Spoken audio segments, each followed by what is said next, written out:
여러분, 우리가 주일날 주일이라는 이름으로 예배를 위해서 하나님 앞에 이렇게 모였죠. 그런데 이 예배, 여러분, 예배의 목적이 무엇일까요? 오늘 이렇게 드리는 믿음의 공동체, 우리 공동체잖아요. 하나님 안에 서로의 삶을 깊숙이 들여다보지 못하더라도 우리가 영적으로 본다 그러면 하나님의 자녀들이기 때문에 공동체라고 하죠. 이 공동체로 모여서 드려지는 예배와 삶의 예배를 삶 속에서 드려야 한다는 것을 우리는 알고 있습니다. 그리고 깨닫고 있고, 그래서 실제로 그렇게 살기 위해 부지런히 애를 쓰고 있어요. 그런데 예배의 목적은 무엇이냐라는 거죠. 열심은 있는데 그 예배의 목적이 무엇인가? 물론 하나님의 사랑과 예수님의 은혜로 우리는 기쁨으로 드리는 것이 예배라고 배워서 알고 있고, 때때로 이 고백들이 우리의 영과 마음과 생각 가운데 고백이 되어집니다. 그러나 오늘 한번 질문해 보자는 거예요. 오늘, 지금 나는 왜 예배를 드리는가? 이 질문을 해봐야겠습니다.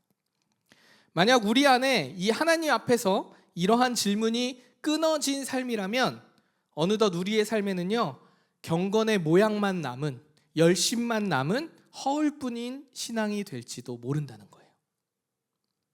오늘 우리는 두 가지를 살펴볼 거예요. 참된 예배와 경건의 삶이 무엇인지 한번 생각해 볼 것이고요. 그리고 이 예배를 함께 드리는 교회, 공동체, 다양한 이름이 있죠. 그런데 이 교회 공동체, 이 우리의 사명은 무엇인가? 이것에 대해서 우리가 기억하면서 말씀의 은혜를 나누길 원합니다. 자, 예배는 당연하게도 누구에게 드리는 거죠? 하나님. 네, 예배는 당연하게도 하나님께 드리는 것입니다. 우리가 예배의 자리에 나온 것은요, 하나님의 은혜를 각자가 고백할 수 있기 때문이에요. 또는 하나님을 잘 모르지만 하나님의 은혜가 필요한 사람, 내 마음에 평안함이 없고 무거운 짐과 마음의 근심 때문에 이것을 좀 하나님이라는 존재를 통해서 만나고 좀 해소받기 위해서 교회를 나오시는 분도 있을 수 있어요. 그런데 어찌 되었건 이 예배의 주체가 누구라는 거예요? 하나님이에요. 예배를 받으시는 분이 누구냐면 하나님이시기 때문에 예배의 주체도 하나님이어야 합니다. 그러면 다시 이렇게 질문이 이어질 수 있겠죠. 예배를 드리는 것은 하나님께 드리는 것인데, 그러면 이 예배의 주인은 하나님이신데, 그러면 참된 예배라고 우리가 물어볼 때 이 참된 예배가 무엇인지 우리는 쉽게 답을 내릴 수 있겠죠. 뭐예요? 하나님이 기뻐 받으시는 것이 참된 예배겠죠. 예배의 주인이 하나님이시니까 주인이신 하나님이 기뻐 받으시는 어떠한 모양, 형태, 형식, 마음, 생각, 태도, 그 모든 것이 하나님이 기뻐하신다. 그럼 그건 참된 예배가 되겠죠. 이것이 참된 예배의 본질이라는 거예요. 하나님이 기뻐하시는 것, 이것이 예배의 본질입니다. 우리가 공동체 예배를 드립니다. 그리고 삶의 예배를 드리는 모든 순간에 하나님이 기뻐하셔야 한다는 거예요. 그 순간을 보시면, 우리의 예배를 보시면 하나님이 기뻐하셔야 된다는 거예요. 그것은 예배가 된다는 얘기입니다. 우리는 하나님을, 우리의 조상들, 먼 얼굴도 모르는 먼 조상이 수도 없이 많은 죄를 짓고 하나님을 거부한 결과 하나님과 관계가 온전히 맺어지지 못하고 깨어졌습니다. 유지하지 못했어요. 하나님과 관계가 온전했는데 그 관계가 깨어졌다는 거예요. 하나님의 사랑과 공의에서 멀어졌다는 것입니다. 하나님과의 관계가 깨어지고 부서지고 흩어진 것입니다. 이 깨어진 상태에서 회복된 자들이 하나님을 기쁘시게 하기 위해서 드리는 것이 예배라는 거예요. 그러니까 깨어진 상태로 나아올 수도 있지만 예배에 나아오는 자들의 태도는, 나는 깨어지고 부서졌지만 하나님의 은혜로 회복된 자들, 회복을 믿는 자들이 나와서 하나님을 기쁘시게 드리는 것이 예배라는 거예요. 여러분, 구약의 이스라엘 백성들은요, 하나님 역시나 하나님과의 관계가 깨어졌어요. 그렇죠? 그 전부터 깨어졌지만 이스라엘 백성들이 특별히 하나님의 선택받은 백성임에도 불구하고 깨어졌다는 거예요. 하나님의 사랑이 그들에게는 매일 매순간 보여지고 만져지고 누려졌음에도 불구하고 그들은 하나님 말씀에 귀를 기울이지 않았다는 거예요. 그리고 하나님의 말씀을 알면서도 행하지 않았다는 거예요. 그 결과는 우리가 너무 잘 알고 있죠. 그 결과가 어떠합니까? 40년 동안 광야를 헤매게 되었고요. 나라를 빼앗기게 됩니다. 포로로 잡혀가고요. 자신들의 성읍이 폐허가 되는 일을 경험하게 됩니다. 그럼에도 불구하고 하나님의 은혜로 이 은혜의 자리로 포로의 삶을 마치고 다시 돌아왔습니다. 여러분, 이 정도의 은혜라면, 이런 숱한 여정을 겪은 다음에 하나님의 은혜를 또 경험한 백성이라면 당연히 돌아와서 어떻게 해야 해요? 기쁨의 예배를 드려야 되지 않겠어요? 그래, 나 역시 하나님 사랑하시는구나, 하나님이 우리를 너무나 사랑하시는구나 이러고 기쁨의 예배를 드려야 되지 않겠어요? 그런데 그랬으면 얼마나 좋았을까? 이들의 삶에 큰 신앙의 문제가 남겨진 거예요. 그 문제가 무엇이었냐면 예배가 형식적 경건만 남았다는 거예요. 은혜를 받고 돌아왔어요. 포로의 삶을 끝내고 폐허가 된 곳을 보면서 그럼에도 열심히 예배를 드려요. 근데 이 예배가 형식적인 경건만 남아있다라는 거예요. 그래서 오늘 함께 읽지 못했지만 3절 말씀에 보면 하나님, 우리가 이렇게 금식까지 하지 않았습니까? 그러니까 우리에게 은혜 주셔야 되지 않아요? 라고 하나님께 따져 묻는 이스라엘의 모습이 나타난다는 거예요. 의무적이고 형식적이고 경건한 척만 하는 모양만 남은 거예요. 오늘 본문은요, 형식만 남은 그들의 삶에 대해서 자세히 말해주고 있습니다. 구약시대의 금식이라는 것은요, 일반적으로 어떤 의미냐면 하나님 앞에 회개하고 은혜를 구하기 위한 방법 중 하나가 금식이었어요. 근데 우리는 지금 건강을 위해서 금식하잖아요. 안 하나요? 네. 저는 하는데, 막간의 얘기로 그 지난 릴스를 좀 봤어요. 저희 교회 올린 거. 근데 제가 살이 많이 빠졌더라고. 우리 아내가 어제 칭찬했어요. 보면서 여보 살이 많이 빠졌다고. 뭐 다른 얘기였어요. 어찌됐건 금식이라는 것은요, 그 시대의 금식은 어떤 것이냐면 하나님과의 관계로서 받아들이는 금식이에요. 내 죄를 회개하고 하나님의 은혜를 구하는 것이 금식이었다라는 거예요. 그런데요, 이 금식이 그 본질적 의미를 잃고 어떻게 됐냐면 금식을 통해서 하나님의 응답과 축복을 구하기 시작한 거예요. 그리고 그들의 내면의 삶은 전혀 변하지 않은 것입니다. 여러분, 이게 경계에 있습니다. 회개를 하고 하나님의 은혜를 구하는 삶, 이렇게 좀 영적으로 대충 의미는 알겠지만 요것과 금식을 하면서 하나님의 응답과 축복을 구하는 삶, 요 안에는 약간의 미묘한 경계가 있어요. 하나님이 주신 무언가에 대해서 오롯이 무조건 감사합니다라고 대답할 수 있는 마음이 있는 반면에 회개하고 은혜를 구하면서 응답과 축복 속에 내가 원하는 것을 구하는 금식의 모습이 있었다라는 거예요. 이게 경건의 모습만 남은 이스라엘의 모습이었어요. 그러니까 이스라엘은 지금 금식하면서 뭐예요? 우리 금식했으니까 이제 포로도 끝났는데 우리 좀 좋은 거, 우리의 삶이 좀 이제 윤택하게 가야 되는 거 아니에요? 라고 이스라엘이 지금 하고 있다는 거예요. 자, 그렇다면 하나님이 원하시는 진짜 금식은 무엇이었을까요? 오늘 성경은요, 이렇게 얘기하고 있어요. 정의와 사랑의 실천이 참된 금식이다라고 말하고 있다는 거예요. 내가 식사를 안 하고 마음을 졸이면서 몸을 경건하게 하여서 하나님의 은혜를 구합니다. 이것도 좋은 금식이지만 이들은 이 행위는 있는데 마음속은 하나님, 내가 이거 하면 줄 거야. 그러니까 줘야 돼요. 하나님, 이런 마음을 갖고 있었는데 하나님이 기뻐 받으시는 건 회개하는 것을 넘어서 무엇이었냐면 정의와 사랑의 실천으로 이어지는 삶을 원하셨다라는 거예요. 그래서 성경은 정확하게 얘기하고 있습니다. 부당하게 묶인 사슬을 끌어주는 거예요. 누군가 길을 가는데 저 사람이 죄가 없어, 근데 부당하게 묶인 거예요. 그러면 그것을 직접 가서 끌어줄 수 있는 노력을 하는 사람, 이 사람이 금식하는 사람이라는 거예요. 참된 예배를, 참된 경건에 잘하는 거예요. 무거운 멍에를 메고 있는 줄을 끊어주는 사람, 압제받는 사람을 자유롭게 놓아주는 사람, 굶주린 사람에게 먹을 것을 나눠주는 것, 이것이 참된 예배를 드리는 사람, 경건의 사람이라는 거예요. 참된 금식을 가지고 하나님을 기쁘시게 하는 사람이 바로 이런 사람이라는 겁니다. 이처럼 하나님이 기뻐하시는 진정한 금식은 정의와 사랑의 실천이었어요. 단순히 형식적 경건으로 음식을 절제하고 외적인 모양만 남는 것을 하나님이 원치 않으셨다라는 거예요. 여러분, 이스라엘 백성은 하나님께 선택받은 백성이잖아요. 그렇죠? 그 구약의 시대에만 해도, 왜냐하면 이 이스라엘을 통해서 이스라엘도 하나님의 인도하심을 알았지만 이스라엘의 백성이 하나님의 자녀임을 모든 이방 민족이 알고 하나님을 알게 하기 위해서 한 민족을 택하신 거예요. 지금은 이제 하나님의 자녀를, 예수 그리스도를 믿는 자녀로 다 택하셨죠. 자, 이스라엘 구약 시대로 생각해 봅시다. 이스라엘 백성은 하나님의 선택받은 백성이에요. 그러면 이들은 어떤 태도를 취해야 하냐면, 하나님이 어떠한 분인지, 하나님의 사랑과 진리가 이들의 삶 속에서 나타나야 했고, 또한 이것을 세상의 이방 사람들에게 보여줄 책임을 부여받은 백성들이 누구냐면 이스라엘이었다라는 거예요. 당연히 하나님의 정의와 사랑을 실천한 책임이 있었다라는 거예요, 이들에게.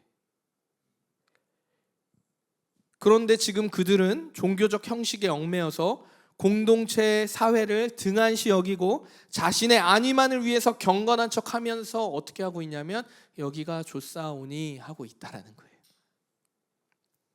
하나님의 사랑과 은혜를 삶에서 누리고 공동체와 함께하는 그 신앙의 삶을 또한 누리고 이것을 흘려보내는 것이 하나님이 기뻐 받으시는 예배입니다.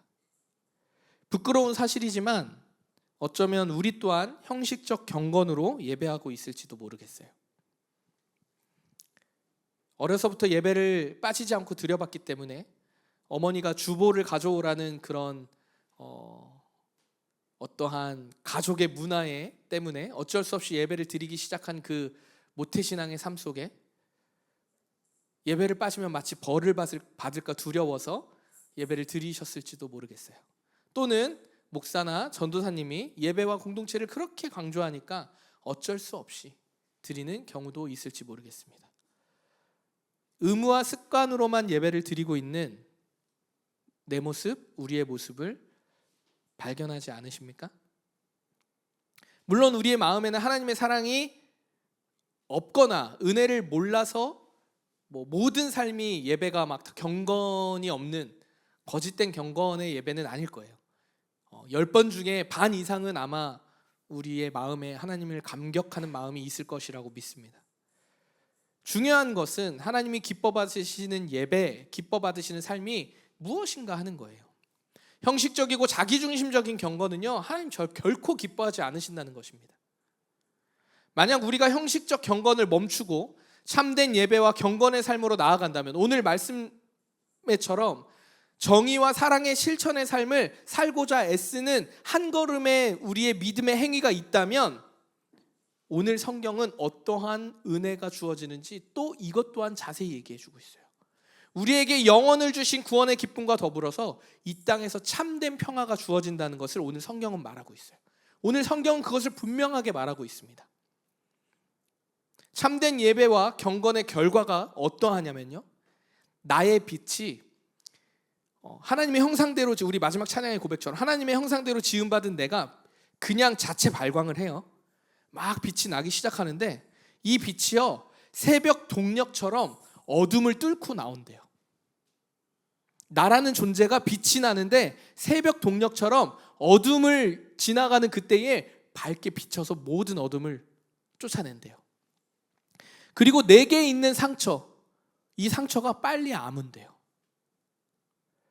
그리고 나의 오름을 세상 살면서 내가 이렇게 열심히 나를 증명하고 또는 내가 생각하는 가치관, 하나님의 은혜 가운데 그 믿음의 길을 걸었던 그 길을, 그 옳은 길임을 밝혀줄 분이 나보다 앞서서 걸으시면서 하나님의 영광으로는 내 뒤에 서서 그 영광으로 나를 보호하신대요. 나를 증명해 주실 분이 앞에 걸어가시고 하나님의 영광이 내 뒤로 보호하신대. 여러분, 듣기만 해도 힘이 나는 말씀 아니에요? 아닌가요? 저는 이 말씀을 묵상하면서 진짜 하나님이 우리의 삶에 이렇게 임하신다면, 와, 나는 빛을 내기 위해 더 열심히 살겠다. 사실 하나님이 없어도 우리는 빛을 내기 위해 살지 않습니까? 내가 조금 더 좋은 환경, 좋은 삶, 조금 더 건강한 삶을 살기 위해 인간은 누구나 노력을 하고 있어요. 하나님 없이도 그렇게 살아요. 그런데 나의 수고와 노력과 상관없이 하나님이 나를 빛나게 하신대. 그 존재 자체로 빛난대. 근데 여기서 더 나아서 하나님의 정의와 사랑과 실천의 삶을 살면 어둠을 밝게 비추는 새벽 동력빛처럼 밝게 떠오르게 하신대요. 그리고 상처도 아물게 하시고. 이 경건과 참된 예배의 본질을 우리가 어디서 누리냐면 예배를 통해서, 삶을 통해서 누릴 수 있다라는 것이에요. 참된 예배를 드리는 우리 모두에게 이 넘치는 은혜의 복이 누려지기를 간절히 바라고 소망합니다. 어쩌면 금식을 하면서 자기 중심적인 은혜를 구했던 이스라엘과 같은 모습이 내 안에는 없었는지 한번 우리가 생각해 보아야 합니다. 조금 더 구체적으로 말씀드려 볼까요? 어둠을 비추는 빛이 되고 상처가 아물고 정의를 밝혀주고 하나님의 영광으로 나의 삶을 보호하신다.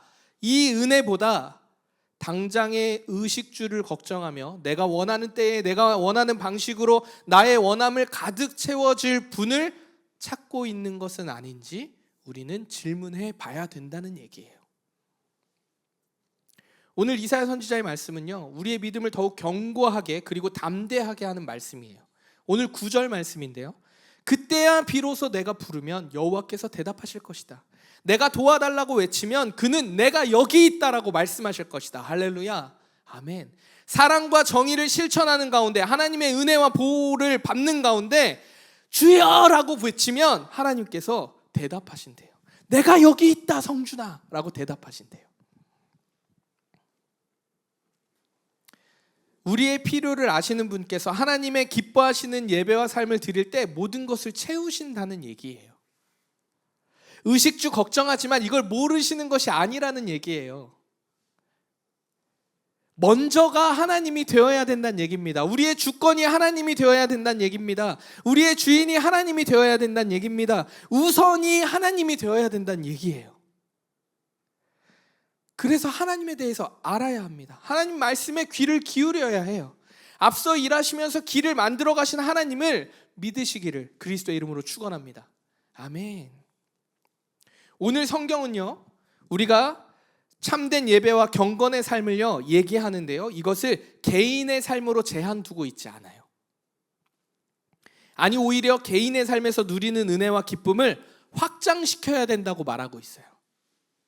이것이 하나님께서 기뻐하시는 일이라고 말하고 있습니다. 하나님의 관계로, 내가 하나님과의 은혜를 관계를 누리고 있는 것으로 만족하지 아니하고 하나님의 주신 은혜로 족합니다 이렇게 하지 아니하고 이 은혜와 사랑을 계속해서 확장시키는 것을 오늘 성경은 말하고 있어요. 이것이 우리에게 주신 서로 사랑하라라는 생명의 말씀인 줄 믿습니다. 성도는요, 세상 속에서 하나님의 회복의 사역을 감당하도록 부름을 받았어요. 하나님의 백성, 하나님의 시민, 하나님의 자녀, 하나님의 제자라는 것은요, 부름을 받았는데요, 세상의 아픔과 세상의 고통과 깨어진 것들을 회복시킬 수 있는 능력과 사명을 부여받았다라는 거예요. 이는 단순히 개인의 구원의 기쁨을 넘어서, 개인의 은혜의 삶을 넘어서 그것만을 의미하는 것이 아니라 사회적 회복과 정의 실현까지 포함하고 있다라는 거예요.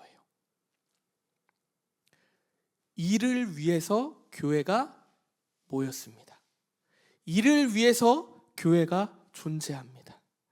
우리가 모인 것이 아니라 하나님이 모이게 하신 거예요. 이 개척교회 하지만 이성준 목사가 여기 대표 담임 목사라고 하지만 여기 저의 교회가 아니에요. 저의 지분이 있지 않아요. 이 교회는 하나님의 교회입니다. 이 교회는 하나님이 부르셨고 하나님이 세우셨고 하나님이 보내십니다. 오랜만에 말씀 드려볼까요? 100년, 1000년 지나면 올디너리 교회가 존재하나요? 할 수도 있고 안 할 수도 있겠지. 근데 그보다 더 놀라운 건 뭔지 아세요? 이름이 중요한 게 아니라 하나님의 이름이 높임받을 수 있는 예배가 계속 그 교회를 통해서 이어지고 있다는 것에 우리는 감사할 줄 알아야 합니다. 이름이 중요하지 않아요. 이것처럼 개인의 삶을 넘어서는 것이라는 거예요. 우리의 개인의 삶도 사명도 교회의 이유와 목적도 개인의 삶의 안위에서 머물러서 기쁘고 감사하고 은혜 족합니다 하는 것을 넘어서는 일이라는 거예요. 신학자죠. 칼뱅, 우리 칼빈 신학이라고 하죠. 칼뱅이라고 하는데, 이 칼뱅은요 이렇게 얘기해요. 참된 경건은 하나님 사랑과 이웃 사랑의 결합이 참된 경건이라고 얘기해요. 교회의 사명이 결국 사회를 회복시키는 일이라는 거예요. 개인의 삶을 넘어서 나의 가족, 나의 친구, 믿음의 공동체, 직장을 넘어서는 것입니다. 사랑하는 우리 성도 여러분, 이 사명을 잊어서는 안 됩니다. 제가 오늘 이 말씀을 드리는 건 갑자기 뿅 하고 오늘 교회 문을 열고 나가서 사랑하십시오, 사랑하십시오 이렇게 하라는 얘기가 아니에요. 지금 내가 선 곳이 어딘지 보자는 얘기예요. 나는 왜 예배를 드리지? 하나님 기뻐 받으시는 예배가 내 삶 가운데 있나? 우리 공동체 예배 가운데 있나? 하나님 나에게 부르신 사명이 이거였는데, 하나님 사랑하고 이웃 사랑하라는 거였는데, 사회를 회복시킬 부르심을 나에게 사명을 주셨는데 내가 이것을 하고 있는가? 질문부터 시작하자는 얘기예요. 당장 문 열고 나가서 뭐 노숙자 옆에서 도와주고 할 수 있으면 하는 게 훨씬 유익합니다. 그러나 그것이 두렵고 아직 머뭇거린다면 아니요, 그거를 못해도 괜찮아요. 잠깐 멈춰서질지라도 내가 어디에 서 있는지를 보자는 얘기입니다. 11절 12절 우리말 성경입니다. 제가 읽어볼게요. 여호와께서 너를 언제나 이끄시고 땡볕이 내리쬐는 마른 땅에서도 배불리시며 내 뼈를 단단하게 하실 것이다. 아멘. 너는 마치 물된 동산 같고 물이 끊어지지 않는 샘 같을 것이다. 너희의 자녀들이 옛 폐허를 재건하고 대대로 버려진 기초를 다시 세울 것이다. 그리고 나서 사람들이 너를 부서진 성벽을 다시 세우는 사람, 거리를 사람 살도록 만든 장본인이라고 부를 것이다. 할렐루야. 아멘.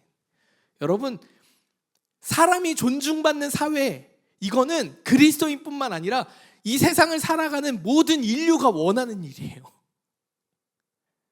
사람이 무시받는 삶을, 사회를, 공동체를 살고 싶으세요? 아니잖아요. 그런데 하나님은 그게 어떻게 이루어지는지 말씀하고 계신 거예요. 내가 하겠다라는 거예요. 그걸 믿느냐라고 물어보시는 겁니다. 그걸 신뢰하느냐고 물어보시는 겁니다. 이 엄청난 은혜를 내가 할 건데 받을 준비가 되었냐고 물어보시는 거예요. 내가 한 게 없는데 너를 통해 거리가 사람 살도록 만드는 장본인, 그것이 이성준이야 라고 하나님이 대신 그 영광 가운데 나를 세워주신대요. 이 얘기예요. 교회가 교회답게 사명을 다하는 삶을 살 때에 하나님의 나라가 이루어집니다. 믿으십니까? 아멘. 작게는요, 믿음의 공동체에서, 크게는 하나님의 나라에 이르기까지 언제나 이끄시고 땡볕에서도 마른 땅에도 배불리시는 분이 하나님이시라는 거예요. 그 하나님을 믿고 걸어가는 믿음의 여정에 복되다라는 겁니다. 물된 동산처럼 물이 마르지 않습니다. 은혜가 넘쳐난다는 것입니다. 믿으십니까? 아멘. 사랑하는 성도 여러분, 우리는 무엇을 위해 예배드리고 있습니까? 척 4년 차 접어들었죠. 무엇을 위해 예배 드리고 있습니까? 무엇을 바라보고 소망하며 예배를 드리고 있습니까? 바라는 것은 우리 모두가 마음을 새롭게 하여서 하나님이 기뻐하시는 공동체 예배, 그리고 우리의 일상의 삶의 예배가 되기를 그리스도의 이름으로 축원합니다. 내 안에 묵어있는 형식적 경건은 없는지 돌아보아야 합니다. 근데 이게 돌아봤을 때 제일 먼저 찾아오는 게 자책이에요. 난 또 쓰레기네. 난 또 이것밖에 안 되네. 이 자책은요, 하나님 기뻐하시는 자책이 아니에요. 제가 오늘 시작할 때 말씀드렸죠. 연약함 가운데 하나님 앞에 나아오는 것이 잘하는 것입니다. 그것이 하나님이 기뻐하시는 거예요. 연약하지 않으면요, 하나님의 나갈 이유가 없어요. 여러분, 세상에 필요한 것들 다 가진 사람이 하나님이 필요해요? 그 사람의 심령이 무너지기 전까지는 결코 하나님 앞에 나아오지 않습니다. 연약한 자가 복됩니다. 그래서 하나님이 가장 낮은 자를 통해서 일하신다고 말씀하셨어요. 그러니 내 안의 형식적 경건을 돌아보는 것을 직면하는 것을 두려워하지 마십시오. 내가 못하는 것을 직면하는 것을 두려워하지 마십시오. 그것을 통해 하나님이 일하심을 보게 되기 때문이에요. 그러니까 약해지지 마십시오. 약함을 자랑하십시오. 이게 성경이 말하는 얘기예요. 의무와 형식과 지식의 판단으로 가득 찬 그런 예배 이제 드리지 말자는 얘기입니다. 나는 정말 하나님 나라를 소망하는가? 나는 정말 하나님의 일하심을 신뢰하는가? 나는 정말 하나님의 약속을 믿고 있는가? 그 믿음으로 나는 참된 예배와 경건의 삶을 살고 있는가? 이 질문을 끊임없이 우리의 삶 속에서 던져야 합니다. 할 수 있는 최선으로 나의 모든 일이 하나님의 기쁨이 되길 소망하면서 어떻게 해야 되냐면 기도해야 해요. 간구해야 해요. 수도 없이 들었던 말씀 앞에 귀를 기울여라, 기도해라, 간구해라, 예배해라 해야 해요. 없는 시간도 만들어야 합니다. 그것이 우리를 부르신 하나님의 뜻이기 때문입니다. 말씀을 정리하겠습니다. 너희는 마치 물된 동산 같고 물이 끊어지지 않는 샘과 같을 것이다. 이 말씀이 오늘 예배하는 우리 모든 성도들의 마음에 참 위로의 말씀인 줄 믿습니다. 여러분, 나라가 안팎으로 시끄러워요. 근데 여러분, 나라만 시끄러워요? 우리의 속도 시끄러워요. 내 삶도 시끄럽습니다. 내 가정도, 나의 비전도 부서지고 잊혀지고 희미해지고 깨어져서 두렵고 떨려요. 내가 잘 살고 있나?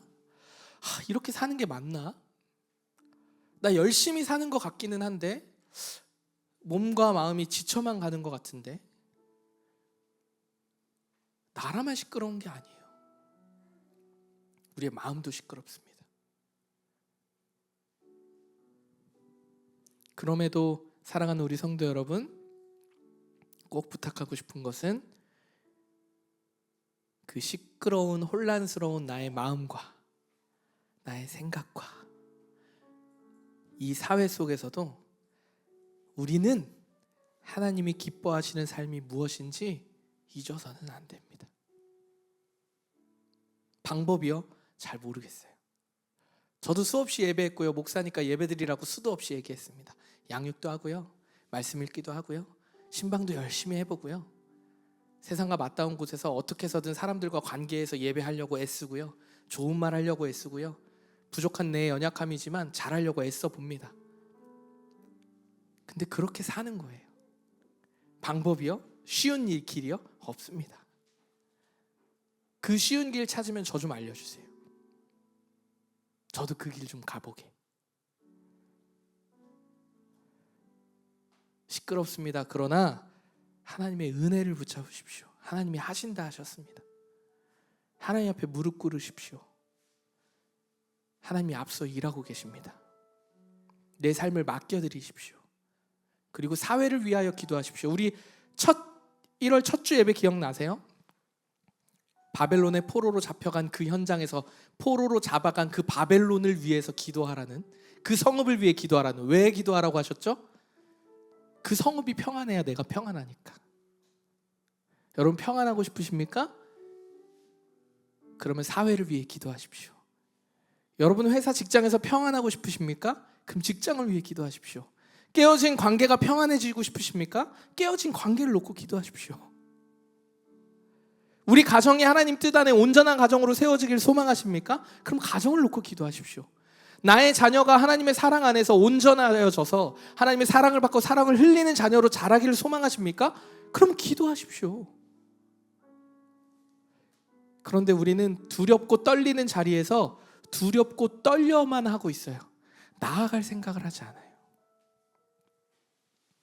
기억하십시오. 우리는 하나님의 백성입니다. 다른 말로요, 부서지고 깨어지고 회복이 불가능해 보이는 이 사회를 회복시키는 사명으로 부름받은 백성으로서 그 능력과 지혜를 다 주셨다는 얘기예요. 참된 예배와 경건의 삶 다시 시작해 봅시다.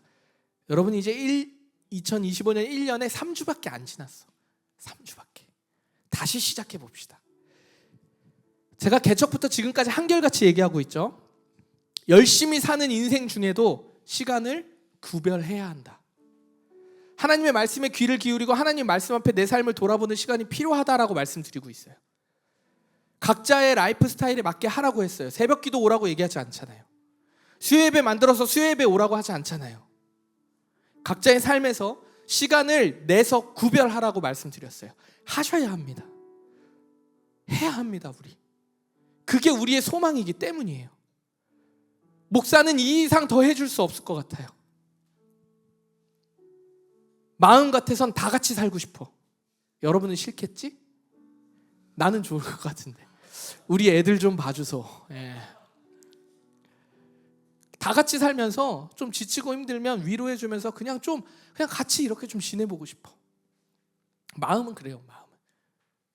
뭐 그렇게 살게 될 때쯤이면 하나님 뭐 넘치는 좀 재정의 복을 주실라나? 그건 모르겠지 뭐. 여러분 기억하십시오. 참된 예배의 경건의 삶 다시 우리 시작할 건데 이 시작은 한 걸음이에요. 한 걸음. 갑자기 준비가 안 됐는데 막 뛰자는 얘기가 아니야. 한 걸음만 걸어보자는 거야. 한 걸음. 그리고 준비되어서 시작하겠다. 하나님 제가 준비되면 하나님 이거 주셔서 내가 요렇게 준비되면 하나님 옆에 영광 돌릴게요. 여러분 그런 거 없어요. 없어요. 그 영광의 자리에 올라가면 그 영광을 무너뜨리려고 쫓아오는 애들 때문에 무서워서 영광을 못 내려놔요. 오늘 내가 영광을 하나님 앞에 드릴 수 있어야 세상이 바라보는 영광의 자리에서도 그 영광의 관을 하나님 앞에 면류관을 드릴 수 있는 거예요. 믿음의 행위 준비되면 하겠다. 없습니다, 여러분. 우리는 온전하지 못하기 때문에 그 완전한 때는 오지 않아요. 오늘 한 걸음 걷는 거예요. 믿음으로 한 걸음 걷는 게 우리가 할 수 있는 최선입니다. 하나님 말씀에 귀를 기울이고 동시에 하나님의 일하심을 믿고 한 걸음 내딛는 것, 이것이 우리가 할 수 있는 일이에요. 여러분 저는요 세상에서 가장 강한 사람이 누구라고 생각하냐면 요즘 제가 생각하는 거예요. 혼자 마인드 컨트롤 하면서 가장 세상에서 힘 있는 사람은 무언가를 오늘 지금 당장 시작한 사람.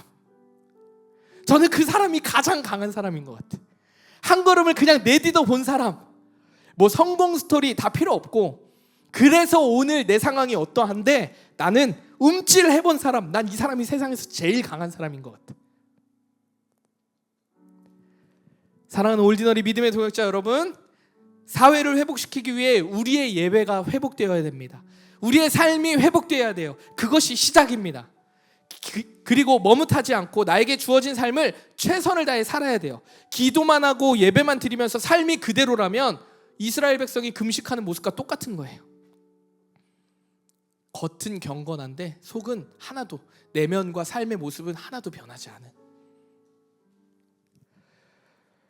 주어진 삶 속에서 하나님이 반드시 일하십니다. 믿으십니까? 여러분의 삶 한 명 한 명의 삶에 하나님이 일하고 계세요. 믿으십니까? 그 믿음을 좀 고백했으면 좋겠어요. 오늘 본문 말씀을요 한 주 동안 계속해서 묵상해 보세요. 이사야 58장 6절부터 12절 말씀을 진짜 틈만 날 때마다 한번 펴보세요. 아니면 캡처해 놓으세요. 제가 올려드릴까요? 말씀을 캡처해서 올려드릴 테니까 한번 시간 날 때마다 바탕화면에 두던해서 맞아, 물된 동상 같구나. 내가 어떻게 살아야 되지? 한번 묵상해 보십시오. 그리고 제가 주중에 월요일마다 그리고 월요일에 묵상 메시지 한번 드리고 그 다음에 수요일 목요일쯤에 한 주의 중간쯤에 한 번 더 그 이미지로 같이 묵상해 보자고 올려드리잖아요. 그거 한번 해봅시다 우리가. 저는 그러할 때 분주하고 속상하고 깨어진 우리의 삶에 잠시나마 하나님 주시는 은혜와 평강을 누리는 삶이 될 줄 믿습니다. 물된 동상과 같은 우리의 삶을 통해 우리 교회와 가정과 직장과 사회가 하나님의 은혜로 충만하여지기를 예수 그리스도의 이름으로 축원합니다.